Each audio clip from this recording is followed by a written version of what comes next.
일반적으로 좋은 일에는 시간이 많이 걸립니다. 그런데 나쁜 일은 예상치 못하게 순식간에 일어날 때가 많다고 합니다. 사람도 좋은 평판을 쌓는 데는 상당한 시간이 걸립니다. 하지만 그 평판이 무너지는 데는 단 5분이면 충분할 수도 있습니다.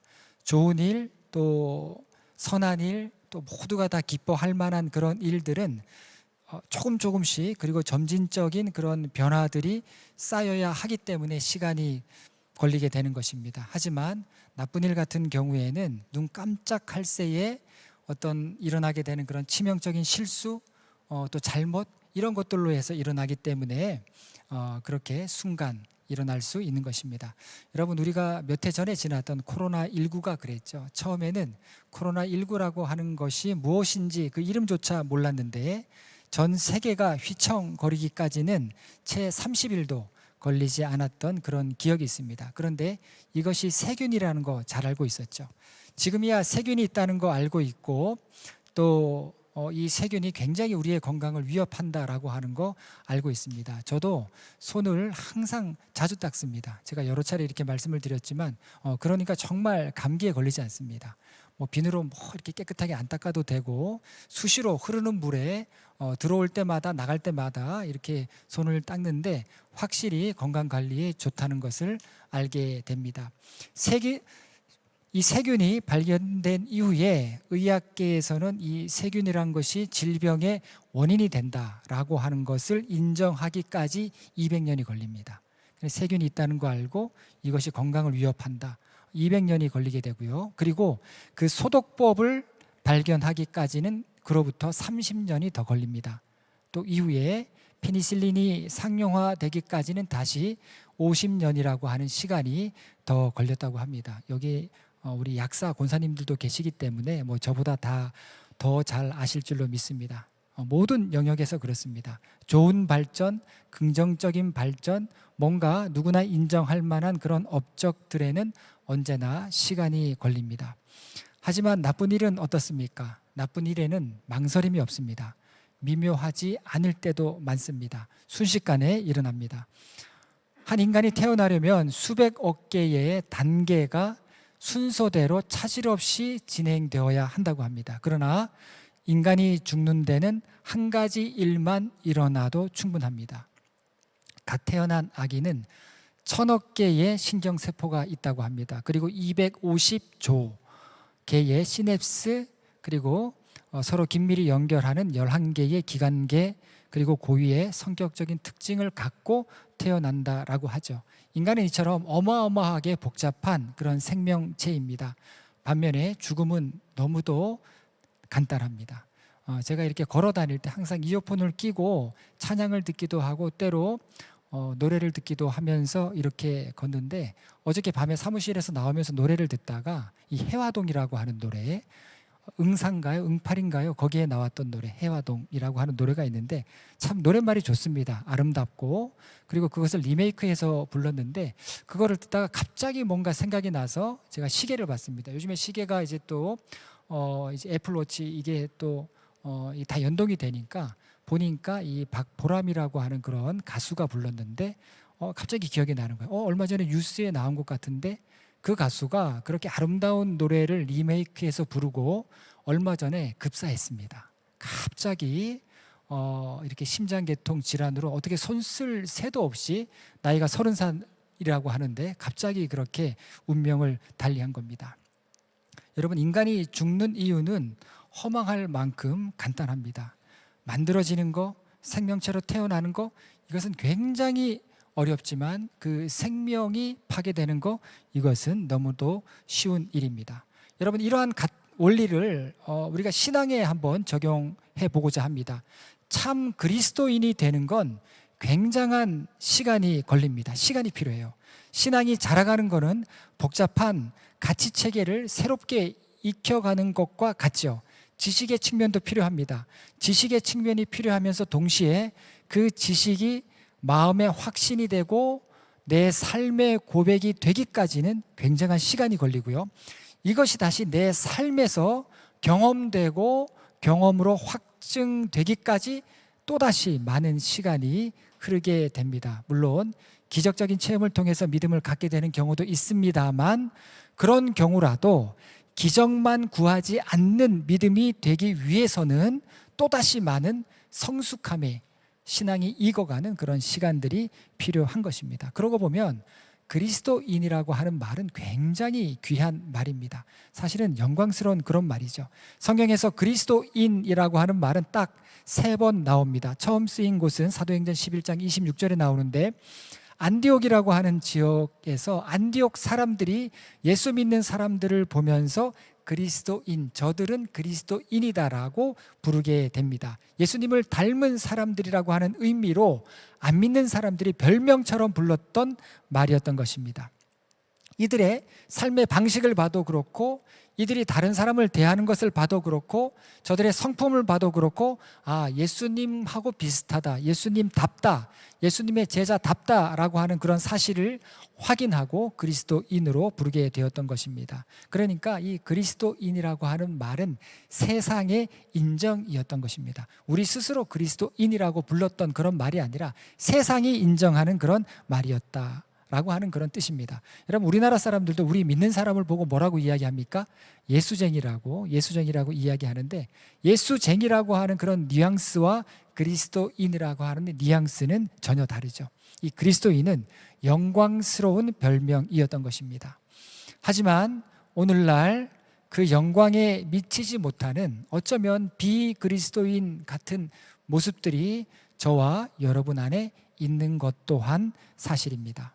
지난 12주 동안 예수님께 뿌리 내린 사람들이라고 하는 주제로 예수님의 12제자에 대한 말씀을 드렸습니다. 저한테도 굉장히 유익한 시간, 저도 예전에 한번 공부했어도 또 잊어먹고 있던 부분들, 새롭게 알게 된 부분들이 있어서 저한테 유익한 시간이 되었습니다. 오늘은 그 마지막 시간인데 가롯 유다에 대한 말씀입니다. 이 가롯 유다의 경우에 제가 고민을 많이 했습니다. 예수님께 뿌리 내린 사람들이라고 하는 시리즈 주제와는 맞지 않아요. 왜냐하면 이 가롯 유다는 예수님께 뿌리 내리는 일에서 실패한 그런 사람이기 때문입니다.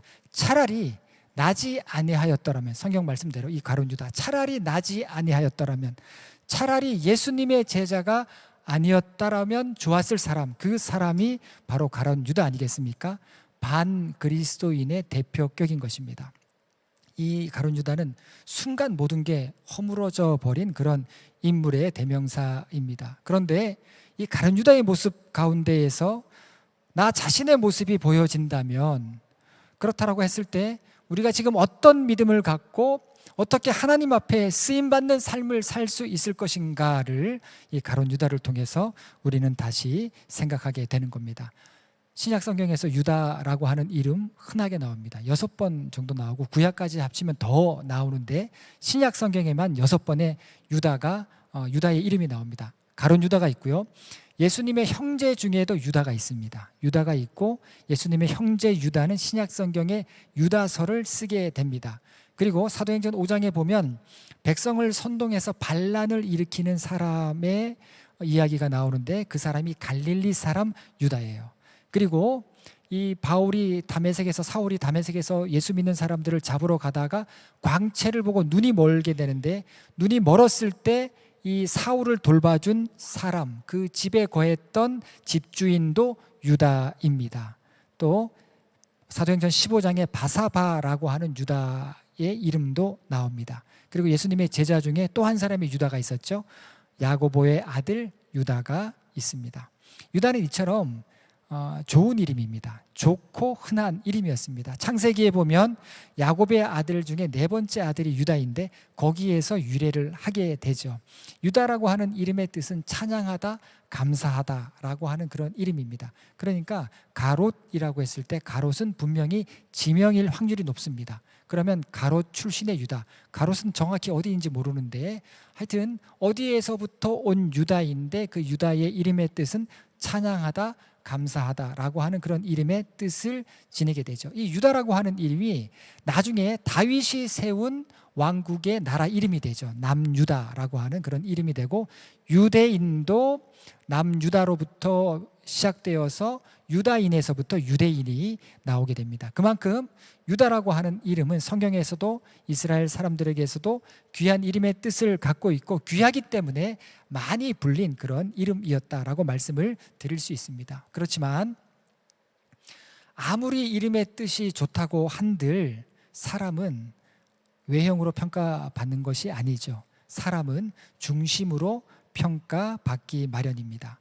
이 가룟 유다는 우리에게 믿음에 대해서 많은 것을 깨닫게 합니다. 우리가 어떤 중심을 갖고 있는가? 예수님의 제자라 할지라도 온전함을 잃어버리고 의의 길에서 떨어질 수 있다는 것. 예수님께서 밤새도록 기도하시면서 제자들을 선택했다라고 성경에 나오는데 그렇게 기도하시면서 신중함을 기하시면서 택한 사람도 목자의 음성을 듣고 따르지 않으면 결국 제 갈 길로 갈 수밖에 없다라는 것을 이 가룟 유다를 통해서 보게 됩니다. 그렇기 때문에 여러분 신앙생활은요 조심스럽게 하셔야 됩니다. 조심스럽게. 어떤 신앙을 조심하셔야 되냐면 이기적인 신앙을 조심하셔야 됩니다. 이기적인 신앙이란 뭐냐면 자기 판단과 자기 중심이 앞선 신앙, 이것을 말하는데 이거를 분별하기가 굉장히 어렵습니다. 이거를 내가 내 판단이 앞선다, 그리고 내 생각이 앞선다, 말씀보다 내 생각과 내 주장이 앞선다, 이거를 분별해내기는 굉장히 어렵기 때문에 그렇습니다. 그래서 항상 내 안에 무엇으로 가득했는지, 가득하고 있는지 바라보셔야 됩니다. 내 중심에 있는 것이 나를 결국에는 움직이는 것 같습니다. 내가 판단하고 내 중심에 있는 것이 내가 생각하는 거 옳다고 여기는 거 그대로 살아가면 주체적인 것 같지만 그렇게 내가 주인 되어서 살아갈 때 그 결과가 잘못하면 가룟 유다처럼 자신을 사단에게 내어줄 수밖에 없는 그런 상황에까지 이르게 된다는 것을 알아야 하는 것입니다. 여러분, 은혜 누리지 못하는 사람의 특성이 가룟 유다의 특성과 똑같습니다. 그 안에 다른 것이 주인이 되어 있습니다. 그리고 성령님이 아니라 주님께서 말씀하신 것이 아니라 다른 것이 주인이 되어서 그것이 명령하는 대로 움직이면서 살아간다라는 것입니다. 요한복음 12장에 보면 예수님께서 십자가를 지시기 직전에 나사로의 집을 방문하게 됩니다. 그랬을 때 거기에 한 여인이 들어와서 예수님의 발 앞에 엎드려서 향유를 발에 붓죠. 그리고 자신의 머리카락으로 예수님의 발을 씻겨드립니다. 이것은 굉장히 영적인 의미를 갖고 있는 행동이었습니다. 예수님의 죽으심을 미리 준비하는 예식이었습니다. 그런데 그 자리에 있던 다른 제자들은 여기에 대해서 아무 말도 하지 않는데 유독 가룟 유다만이 자신의 생각을 이야기하죠. 요한복음 12장 4절과 5절을 보면 제자 중 하나로서 예수를 잡아줄 가룟 유다가 말하되 이 향유를 어찌하여 300데나리온에 팔아 가난한 자들에게 주지 아니하였느냐. 자, 이 어떻게 이렇게 비싼 향유를 발에다가 뿌릴 수 있느냐. 차라리 가난한 사람들에게 나누어 주지. 예, 옳은 말이죠. 바른 말입니다. 맞는 말입니다. 그런데 그 다음 구절에 가룟 유다의 마음속에 무엇이 들어있는지 보여줍니다. 6절을 보면 이렇게 말함은 가난한 자들을 생각함이 아니요 그는 도둑이라 돈깨를 맞고 거기 넣은 것을 훔쳐 가미러라. 여러분, 요한복음은요 한참 후대에 기록됩니다. 한참 후대에. 이때로부터 예수님께 향유를 붓고 예수님이 십자가로부터 달려 돌아가신 이후로부터 적어도 50년, 60년 후에 기록된 게 요한복음이라고 한다면 제자들이 이때 가룟 유다가 어떤 인물인지 몰랐을 가능성이 굉장히 많아요. 요한이 나중에 보니까 가룟 유다가 죽고 난 다음에 나중에 보니까 아, 그가 이런 인물이었구나 하는 것을 사도 요한이 정확하게 기록을 하고 있는 겁니다. 요한에 의하면 가룟 유다는 바른 소리 하는 사람이 아니에요. 자기 생각에 이것이 옳다라고 이야기하는 사람이 아니라 탐욕스러운 인물이었다라는 것을 요한이 증거하고 있는 것입니다. 오늘 본문에도 보면 가룟 유다는 예수님을 대제사장들과 장로들에게 넘기는데 그 넘긴 값이 우리가 잘 알고 있는 대로 은 30이라고 합니다. 은 30에 대한 내용이 구약 성경에 나오죠. 출애굽기 21장 32절을 보면 은 30은 소가 사람을 들이받았을 때, 그래서 죽게 했을 때 배상하는 금액이 은 30입니다. 우리는 레위기나 신명기에 나오는 이런 구약의 법에 관련된 내용들을 굉장히 지루해하고 읽기 힘들어하는데, 사실 그것만 따로 공부하면 여기에 하나님의 섭리가, 놀라운 섭리가 있구나, 여기에 하나님의 이런 뜻이 있구나. 여러분, 교회가 왜 구제하는 사역에 힘써야 되겠습니까? 이거는 구약 성경에서부터 하나님께서 아주 강조하셨던 말씀. 구약에는 선교가 나오지 않습니다. 구약에는 전도가 나오지 않아요. 그런데 구약에 나오는 유일한 것이 있다면 구제입니다. 전도와 선교는 신약에 나오고요, 구약에는 구제가 나옵니다. 이게 양축을 이루게 되죠. 그래서 전도와 선교만큼 구제 사역하는 것이 중요하다라고 하는 거. 오늘날 우리는 교회 예산을 생각하면서 그러한 부분들 이렇게 많이 지출되는 거 굉장히 부담스러워하는데, 정말 우리가 말씀대로 신앙생활 한다라고 했을 때 사실은 구제와 선교에 대한 부분이 굉장히 강조되어야 합니다. 어쩌면 우리가 부담을 느낄 정도로 교회가 감당해야 될 부분들이 바로 그러한 부분들. 이미 주님께서 이스라엘 백성을 당신의 백성으로 삼으시고 제일 처음에 하셨던 말씀, 여러분, 밭 뇌 기퉁이에 대한 말씀 아시죠? 밭 있는 사람은 추수할 때 반드시 밭 뇌 기퉁이의 이삭들은 절대 거두지 마라. 누가 가져가겠습니까? 가난한 사람들이 가져갈 수 있도록 밭 뇌 기퉁이의 이삭은 건들지도 못하게 하셨어요. 그것은 너희 것이 아니라는 겁니다. 자, 그래서 이 레위기나 이런 또 신명기, 출애굽기에 나온 이 계명들을 보면 항상 뭔가 배상을 하고 잘못에 대해서 인정을 하고 반드시 그 잘못에 대해서 죗값을 치르도록, 대가를 치르도록 하는 것을 보게 됩니다. 여기에 은 30이 황소가 노예를 죽였을 때, 들이받아서 죽였을 때 배상하는 금액이 은 30입니다. 그런데 가룟 유다가 은 30을 받고 예수님을 넘겼다라고 하는 거, 예수님을 너무도 가치 없게 돈과 바꾼 것이죠.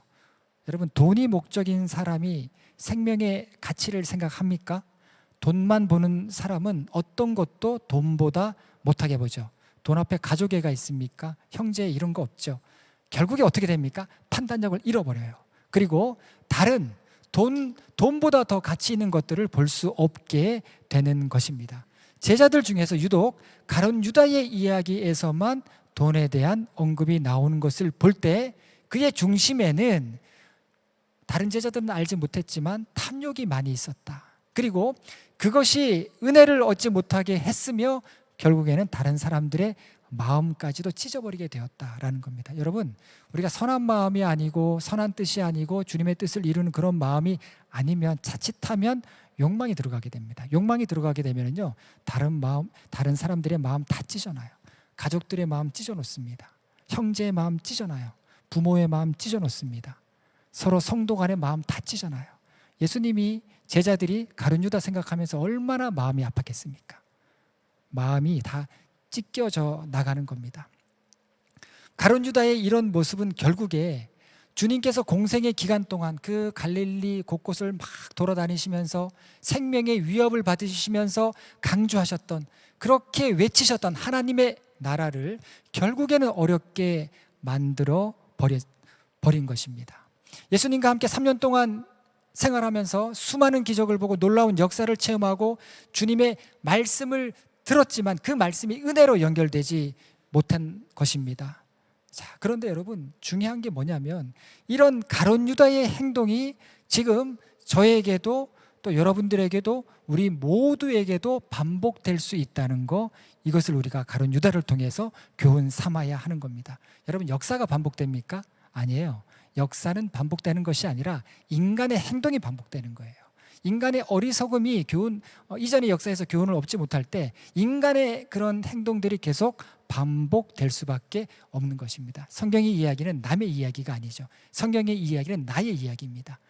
어떤 잘못, 어떤 잘한 것, 이 모든 것들이 우리의 이야기가 될 수 있는데 그 중에서 어리석은 것이 나로부터 반복되어서는 안 된다라고 하는 거, 이것을 우리가 가룟 유다를 통해서 깨닫게 됩니다. 여러분, 은혜의 수단이라고 하는 그런 말이 있습니다. 우리가 신앙생활하면서 중심을 잃지 않고 엉뚱한 데 마음 뺏기지 않고 신앙생활을 잘 하려면 은혜의 수단들을 잘 확보하셔야 돼요. 여러분, 제가 목회 잘 하려면요, 여러분들이 저의 은혜의 수단이 되어 주셔야 됩니다. 그리고 여러분들이 신앙생활을 잘 하려면 제가 여러분들의 은혜의 수단이 되어 주어야 합니다. 여러분, 신앙에는 속성반이 없습니다. 지름길도 없고 들어보지 못하고 새롭고 신박한 그런 어떤 비결이 있는 것도 아니에요. 신앙생활은 은혜의 수단을 잘 지키면서 하는 겁니다. 온유하고 바른 믿음의 사람들과 함께 신앙생활을 하는 거, 또 성경을 알아가기 위해서 힘쓰는 거, 그 말씀 한 구절의 말씀이라도 내 삶에 내가 어려울 때 그 말씀 붙들고 그 말씀으로 이겨내는 그런 믿음의 경험을 하는 거, 그리고 다른 사람을 위해서 기도하는 거, 그리고 생명의 사역에 우리 모두가 함께 하는 거, 이것이 내 신앙을 지켜주는 은혜의 수단이 된다라는 겁니다. 여러분, 그래서 공동체예요. 이 공동체가 은혜의 수단에 있어서 너무나도 중요하기 때문에 그래서 공동체이다라는 겁니다. 구약 성경에서 공동체를 떠나는 것은 죽음을 의미했습니다. 공동체에서 치명적인 잘못을 한 사람은 공동체에서 추방시켜 버렸죠. 왜 그렇습니까? 그 공동체를 자칫 잘못 다 망가뜨릴 수 있기 때문에 그런 겁니다. 은혜의 수단으로서 공동체이기 때문에 그렇습니다.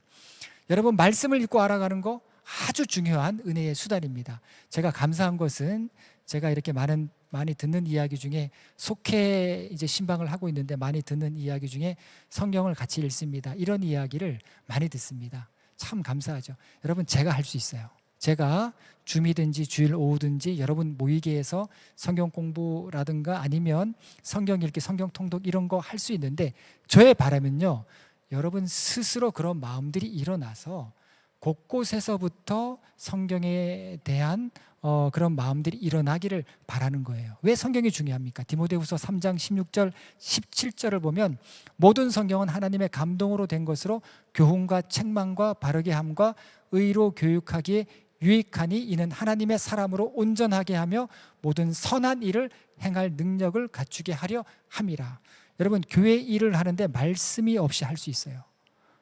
교회 일을 하는데 기도가 없이 할 수 있습니다. 그런데 그렇게 되면 그 결과는 성령의 함께하심의 역사들을 보지 못해요. 그 차이가 있습니다.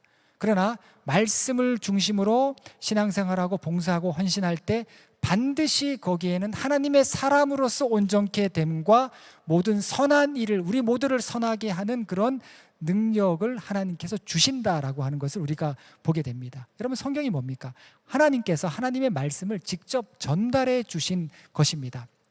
그런 말씀이 내 마음속에 채워질 때 거기에 비로소 하나님 나라에 대한 비전을 갖게 되는 겁니다. 그래서 여러분 속회에서도 안 읽는 분들, 제가 보니까 하루에 뭐 4장 있습니다, 5장 있습니다. 많이 읽으시는 거예요. 죄송하지만 저도 깜빡 읽고 못 읽을 때가 있습니다. 근데 4장, 5장 이거 읽기 굉장히 어렵습니다. 혼자서는 어렵기 때문에 같이 공동체로 읽으셔야 된다라는 겁니다. 여러분, 그런 말씀이 들어올 때 한 말씀이라도 마음을 건드는, 터치하는 말씀들이 있어요. 그런 말씀이 있을 때 내 마음의 문이 열리고요, 내 신앙이 열리는 그런 경험을 합니다. 그 말씀 붙들고 살아가는 거예요. 여러분, 우리가 지금 이곳에 이렇게 주님께서 우리를 인도하셨는데 여기에 하나님의 뜻이 있고 하나님의 말씀을 통해서 응답을 주셨고 하나님 역사하심으로 우리가 이렇게 예배를 드린다라고 했을 때, 이 서울관광고등학교의 강당 이곳은요, 하나님께서 우리에게 주신 약속의 땅이 되는 거죠. 비전을 갖고 하나님의 말씀을 붙들고 있는 자가 비전을 보게 되고 하나님의 약속하심을 보게 되는 겁니다. 여러분, 이스라엘 백성들이 약속의 땅에 들어갔을 때 말씀이 없는 사람은 불평했어요. 이게 무슨 약속의 땅이냐, 이게 무슨 하나님께서 우리에게 주신 젖과 꿀이 흐르는 땅이냐. 그러나 말씀이 있는 자들은 그곳이 비전의 땅임을 깨닫게 되었던 겁니다. 그래서 여러분, 이곳이 제가 골고다 언덕이다, 우리가 여기에서 십자가에 달리신 예수님을 생각하면서 신앙생활을 해야 된다, 한편으로는 그런 생각하지만 한편으로는 여기가 에덴 동산인 거예요. 주님이 우리에게 주신 축복의 동산인 것입니다. 앞으로 여기를 여러분 이제 에덴 동산으로 만들어 가셔야 돼요. 잘 갖고 가셔야 됩니다. 그래서 여기에서 얼마나 좋습니까? 공간도 넓고 얼마든지 우리가 학교 측과 잘 협의하면 사용할 수 있는 그런 부분들도 많이 있고, 많은 가능성이 있습니다. 다만 말씀이 있을 때 우리가 그러한 것에 대한 비전을 갖게 된다라는 겁니다. 여러분, 말씀 속에서 하나님이 세우신 공동체에 대한 꿈을 역시 보게 되는 겁니다. 여러분, 사람이 사람에 대해서 잘 알아서 그 사람을 보고 가능성을 보는 게 아니라 말씀을 통해서 그 사람을 볼 때 가능성을 보게 되는 거예요. 왜? 하나님께서 하실 일이 있기 때문에. 그래서 그리스도인들에게 말씀이 중요하고요. 말씀 가운데 봉사하고 말씀 가운데 내가 신앙생활하는 거 너무도 중요한 겁니다. 말씀이 없으면은요, 그 생각은 항상 오류가 일어나게 됩니다. 그 마음은 항상 감정의 노예가 되고요. 흔들리지 말아야 될 소망은 기복이 심하게 되고 행동은 변덕스럽게 될 수밖에 없는 것입니다. 예수님의 말씀을 듣지 않았을 때 가룟 유다에게 사단이 들어가는 것처럼 여러분, 나를 통해서 사단이 역사할 수밖에 없어요. 여러분, 그리고 은혜의 수단 중에 기도가 중요하죠. 이 교회 사역은요, 행사로 보시면 안 됩니다. 늘 말씀드리는 것이지만 교회의 사역에는 훈련되어야 하고 우리 모두가 훈련받는다라는 생각으로 임하셔야 되고, 훈련되었을 때 성령이 함께 하시는 거예요. 말씀의 훈련, 기도의 훈련을 통해서 성령이 함께 하시는 역사를 보게 되는 겁니다. 왜 그렇습니까? 교회의 모든 사역은요, 하나님께서 행하시는 일들이에요. 그래서 기도를 통해서 우리가 구하거나 생각하는 것에 모든 것에 넘치도록 능히 하시는 하나님의 일을 바라볼 수 있는 거룩한 기회가 기도를 통해서 우리에게 주어지게 된다라는 겁니다. 여러분, 그래서 교회 안에서 가깝게 지내시는 분들, 또 뭐 성가대, 교회학교, 또 속회, 남성교회, 여성교회, 여러분, 기도에 영적인 교제가 있으셔야 됩니다. 성가대도 뜨겁게 기도하시고, 우리 성가대장님, 성가대 연습만 하지 마시고 통성기도 한번 하시고, 우리 대장님 목소리 크시니까 주여 삼창하시고 이렇게 예, 교회 학교도 그렇고요. 교회 학교는 뜨겁습니다. 제가 이렇게 아동부 항상 이렇게 할 때 보면 아주 뜨겁게 기도하고, 우리 전도사님 조금 하고, 이렇게 왜소한 체격인데도 어떻게 이렇게 목소리가 그냥 당차게 나오는지. 예, 우리 전도사님 목사님들은 기도할 때 보면 뜨거워요. 다 뜨겁습니다. 저보다도 뭐 더 목소리가 더 쩌렁쩌렁하고, 예, 너무 좋습니다. 예, 그런 모임들을 자꾸 만들어 나가고 세워 나가야 되는 겁니다. 예, 그래서 여러분, 기도에 시간을 갖고 바쁜 일상 중에서라도 잠깐 하나님을 만나는, 하나님께 아뢰는 그런 기도의 시간을 갖는 거, 이거 너무나도 중요하다. 왜? 그것이 은혜의 수단이 되기 때문에 그러하다라는 겁니다. 그럴 때 그렇게 되면은요, 부족해도 괜찮아요. 그렇게 되면 잘 못해도 괜찮습니다. 부족해도 잘 못해도 다른 것에 마음을 뺏기지 않고 그리스도인으로서 우리 모두에게 주신 하나님의 뜻을 이루어 갈 수 있도록 성령께서 인도하시는 거예요. 교회는 사람이 좌지우지하는 게 아닙니다. 성령께서 인도하시는 거예요. 말씀과 기도로 충만할 때. 그래서 여러분, 은혜의 수단을 잘 확보하셔야 돼요. 은혜의 수단을 잘 만들어 가시고 지켜 가셔야 됩니다. 여러분, 그리고 이 가룟 유다는 우리에게 하나님께 돌아가는 것 외에 다른 길이 없다라고 하는 것을 깨닫게 합니다. 여러분, 우리가 잘못할 때 하나님께서 사인을 주십니다. 저도요, 제가 뭔가를 이렇게 하려고 하다가 어떤 얘기를 탁 들으면 이게 하나님의 뜻이 아닌가 진지하게 고민합니다. 목사가 말했는데 어떻게 그렇게 얘기하지? 그게 아니고요, 진지하게 고민해요. 겉은 그렇게 표현 안 해도 밤에 찬양 틀어놓고, 항상 찬양 틀어놓고 이렇게 잠을 청하는데 찬양 틀어놓고 기도하면서 항상 그 말을 생각해요. 이게 하나님의 뜻이 아닌가? 내가 너무 내 주장을 했나? 내가 너무 지금 이 상황을 하나님의 뜻 가운데 보지 못하는 것은 아닌가? 그런 생각을 하게 됩니다. 왜 그렇습니까? 그릇된 방향으로 나갈 때 하나님께서는요, 당나귀를 통해서도 말씀하게 했어요. 그러면 어린 아이를 통해서도, 제가 잘못할 때 어린 아이를 통해서도 얘기할 수 있는 거예요. 하나님께서는 그렇게 하십니다. 그러면 어떤 이야기든지 다시 한번 하나님의 뜻인가, 이것을 우리가 새겨야 되는 것이죠. 구약 성경을 보면 하나님께 잘못하는 그런 많은 이스라엘 왕들, 남유다의 왕들, 하나님께서 계속 선지자를 보냅니다. 깨달을 때까지 선지자를 보내죠. 마찬가지입니다. 우리에게도 깨닫게 하시려고 하나님께서 성령으로 역사하시는 거예요. 옆에 사람이 성령으로 나에게 어떤 하나님의 메시지를 전달할 때가 있다는 겁니다. 다만 귀를 막고 들으려고 하지 않으면 무용지물이에요.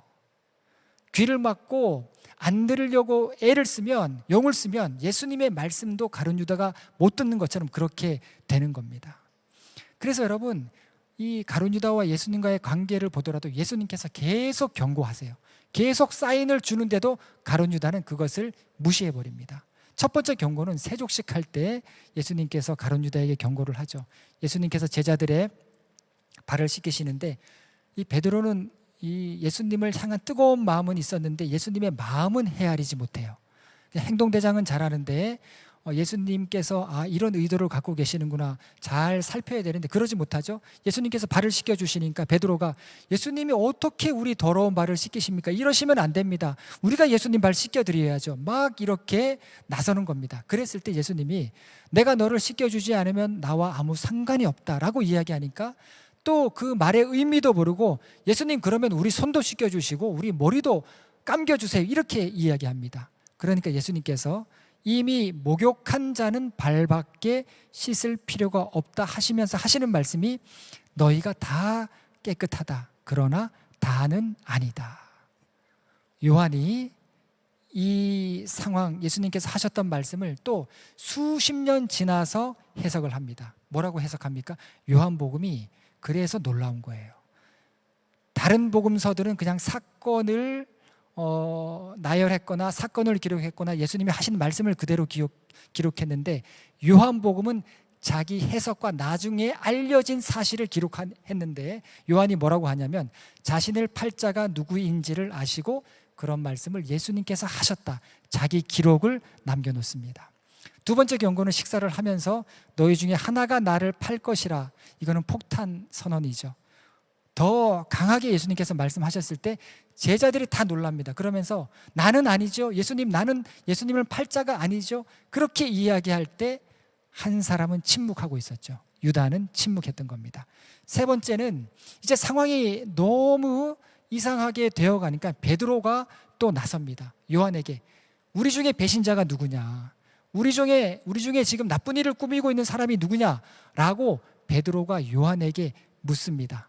그럴 때 예수님이 대답을 하세요. 요한이 대답하는 게 아니라 예수님이 대답하면서 뭐라고 이야기하냐면 내가 떡 한 조각을 주는 자가 그 자이다라고 하시면서 가룟 유다에게 떡을 한 조각 주십니다. 예수님께서 다 오픈하신 거예요. 그랬을 때 가룟 유다는 어떻게 합니까? 밖으로 뛰쳐나가죠.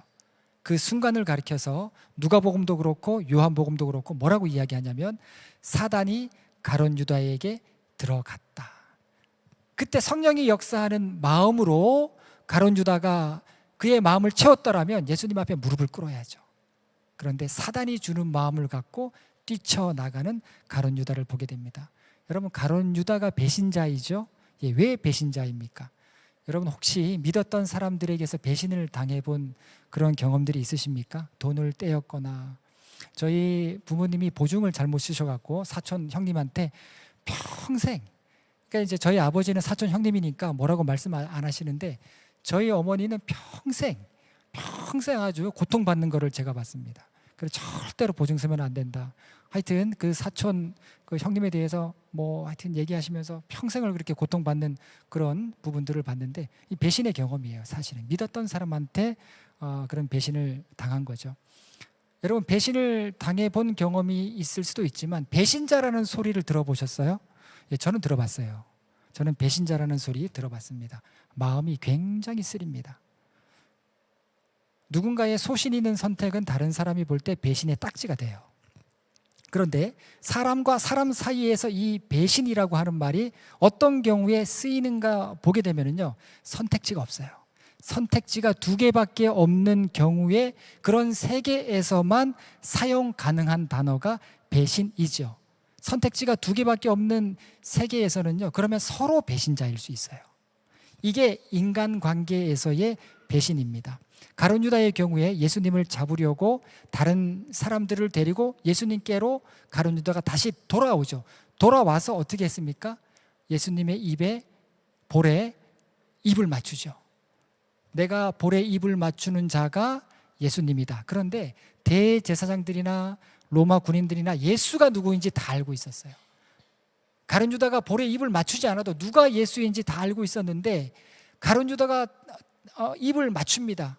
그래서 그 모습 때문에 이 배신의 두 얼굴이다라고 그렇게 가룟 유다를 이야기합니다. 사람 관계에서 볼 때 가룟 유다는 배신자의 충분 조건을 다 갖고 있었죠. 여러분, 그런데 하나님께서 보실 때는요, 그 정도로 우리를 배신자라고 하지 않습니다. 가룟 유다가 왜 배신자입니까? 가룟 유다의 배신은 십자가 앞에서 배신이었던 거예요. 가룟 유다가 십자가로 돌아가지 않은 것이 주님께서 보실 때는 배신이었던 겁니다. 예수님께서 고초당하실 때 베드로는 울면서 통곡을 하는데 가룟 유다는 그 순간에 믿음을 잃어버렸던 겁니다. 오늘 본문 3절을 보면 가룟 유다의 뉘우침을 보게 됩니다. 예수를 판 유다가 그의 정죄됨을 보고 스스로 뉘우치기까지는 해요. 또 4절을 보면 자신이 한 일에 대해서 탄식하죠. 내가 무죄한 피를 팔고 죄를 범하였도다. 뉘우치고 양심의 가책까지 느낍니다. 그런데 하나님께로 다시 돌아가는 그런 회개로 말미암은 변화가 아니었다라는 겁니다. 여러분, 우리가 가장 가룟 유다 같다라고 했을 때 이 부분이에요. 우리가 예수님 앞에 배신자 같다라고 했을 때 이 부분이에요. 회개로까지 나가지 못하는 거, 주님께 돌아간다라고 이야기는 하지만 십자가 앞에 나가서 내가 통곡하면서 꿇어 엎드리지 못하는 거, 양심의 가책은 있죠. 아, 내가 잘못했구나. 마음의 뉘우침은 있지만 십자가로까지 나가지 못하는 모습이 가룟 유다와 저와 여러분의 어쩌면 똑같은 모습이 아닐까. 주님이 원하시는 모습은 그런 모습이 아니었죠. 이제 가룟 유다는 돌아갈 시간도 잃어버리고 돌아갈 길도 다 잃어버리게 되었던 것입니다. 결국에 어떻게 합니까?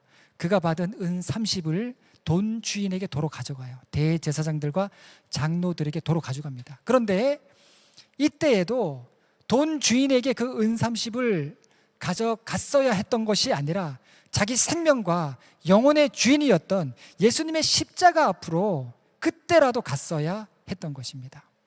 결국 가룟 유다는 사단이 그의 마음을 주장하는 대로 스스로 삶을 비참하게 마감하는 것을 보게 됩니다. 예수님께서 밤새 기도하시면서 선택했던 제자 가룟 유다의 3년의 시간이 그렇게 한순간에 끝나버리게 되었던 겁니다. 여러분, 하나님께서 사람이 없으셔서 우리를 사용하시는 게 아닙니다. 하나님께서 목회자가 없어서 저를 여기에 세우신 게 아니에요. 여러분, 공고 내시면 한 100명은 이력서 낼 겁니다. 좋은 목회자, 저보다 젊고 목소리 좋고 잘생기고 성격 좋고 말도 잘하고 공부도 많이 하고, 그런 목회자 굉장히 많아요. 사람이 없어서가 아니라 하나님께서는 돌들로도 아브라함의 자손을 만드실 수 있다라고 하셨죠. 내가 똑똑하고 내가 잘나서 하나님께서 나를 선택하시고 사용하시는 게 아니라는 거예요. 나는 죄인이지만 하나님께서 영광스럽게도 감사하게도 자녀 삼아 주셨기 때문에 그 하나님의 은혜로 그 영광에 참여하는 축복을 저와 여러분이 지금 다 누리고 있는 것입니다. 그래서 여러분, 우리가 제자로 부름받았다라고 한다면 가장 중요한 출발의 시작, 그 출발의 시작이 어디가 되어야 하는가, 내가 얼마나 큰 일을 하는가, 내가 얼마나 중요한 일을 하는가, 그게 아니라 내가 지금 어떤 일을 하고 있는가, 내가 무슨 일을 하고 있는가, 그리고 내가 누구인가, 내 안에 무엇이 있는가, 이것이 정말 예수님의 제자로서의 출발하는 그 시작점이 된다라는 겁니다. 여러분, 돈으로 할 수 없는 일들이 많습니다. 돈으로 살 수 없는 게 있어요. 돈만 있으면 우리가 성전 살 수 있다고 생각하는데 여러분, 돈으로 할 수 없는 일들이 더 많아요. 정말 영혼을, 한 영혼을 귀하게 여겨서 그 영혼이 주님께 돌아오는 일들, 여러분, 믿음으로만 되는 게 있습니다. 그리고 주님께서 말씀하신 방법으로만 할 수 있는 것들이 있어요. 십자가로만 얻을 수 있는 게 있습니다. 그리고 하나님께 돌아가야만 되는 부분들이 반드시 있어요. 그렇기 때문에 가룟 유다의 어리석음이 우리에게서 반복되어서는 안 되는 겁니다. 여러분, 누구든지 실패할 수 있고 죄를 지을 수 있습니다. 저도 말의 실수가 너무 많습니다. 그리고 행동의 실수가 너무 많습니다. 심지어 선한 일조차 죄를 지을 기회로 삼을 때가 많습니다. 우리가 다 그래요. 그러나 거기에서 끝나면 안 돼요. 거기에서 끝나면 안 되고 반드시 주님의 십자가 앞으로 돌아와서 주님, 내가 정말 주님의 은혜를 입은 자인데 내가 주님 앞에 돌아오지 못했습니다. 하나님, 나에게 다시 한번 은혜를 주시고 나에게 다시 한번 기회를 주시고 나로 하여금 선한 마음을 품고 주님의 마음을 품고 주님의 일을 위해서 쓰임받을 수 있도록 하나님, 나를 인도하여 주시옵소서. 그렇게 고백해야 할 줄로 믿습니다. 여러분, 우리에게는 은혜 받을 기회가 많이 있었습니다. 영적으로 함께 성장하고 함께 기뻐하면서 신앙생활 할 수 있는 환경과 조건이 이미 우리에게 주어졌음에도 불구하고 나에게 막혀버려요. 내 자신 스스로 나를 막아서 한 걸음도 믿음으로 나아가지 못한다면 여러분, 그게 가론유다예요. 그것보다 더 어리석은 삶은 없는 것입니다. 지금이라도 십자가 앞에서 은혜를 구하는 여러분들 되시기를 바라겠습니다. 그것이 가장 옳은 일이고 가장 주님께서 기뻐하신 일이고 바른 믿음의 길이라는 거 늘 기억하는 여러분 모두가 되시기를 바라겠습니다. 기도하겠습니다. 하나님, 우리가 어리석어서 깨닫지 못할 때가 얼마나 많은지 모르겠습니다. 하나님, 우리 마음에 찾아오셔서 성령으로 강팍한 우리 마음 녹여주시고 내 삶을 향한 하나님의 놀라운 은혜에 감사하며 은혜에 반응하는 믿음의 삶을 살아갈 수 있도록 인도하여 주시옵소서. 예수님의 이름으로 기도합니다. 아멘.